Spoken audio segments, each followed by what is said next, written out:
జీవితమంతా సంతోషంగా ఉండి నువ్వు అనుకున్నది ప్రతీదీ జరిగితే నిన్ను సృష్టించిన సృష్టికర్త నీవు విడిచిపెడతావు, ఆయన నీవు మరిచిపోతావు. ఆయన తోడు లేకపోతే ఏమీ చేయలేం, ఏమీ సాధించలేం. ఆయన మనతో ఉండాలి అనుకుంటున్నాడు, మనలో ఉండాలి అనుకుంటున్నాడు. అందుకనే దేవుడు కొన్నిసార్లు శ్రమలు, ఇబ్బందులు, ఇరుకులు, వ్యాధులు గుండా మనల్ని నడిపిస్తాడు. ఆ సిచ్యువేషన్లో నీవు పడిపోయినప్పుడు ఎలా నిలవబడాలో దేవుడు నీకు నేర్పిస్తాడు. ఈ లోకంలో జరిగే వాటిని బట్టి నీవు గాయపడినప్పుడు వాటి నుంచి ఎలా రిలాక్స్ అవ్వాలో దేవుడు నీకు నేర్పిస్తాడు. సహనాన్ని నేర్పిస్తాడు, ఓర్పుని నేర్పిస్తాడు. దేవుడు నిన్ను శ్రమల గుండా నడిపిస్తున్నాడంటే ఆయన నిన్ను అనాథలా విడిచిపెట్టాడని కాదు, నిన్ను ఎన్నడను విడువను ఎడబాయను అని చెప్తున్నాడు.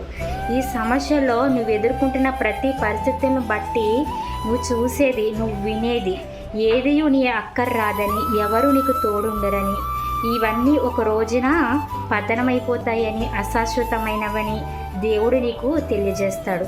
నీ జీవితం ఎంత విలువైనదో, నీ ఆయుష్కాలం ఎంత ప్రాముఖ్యమైనదో దేవుడు నీకు తెలియజేస్తాడు.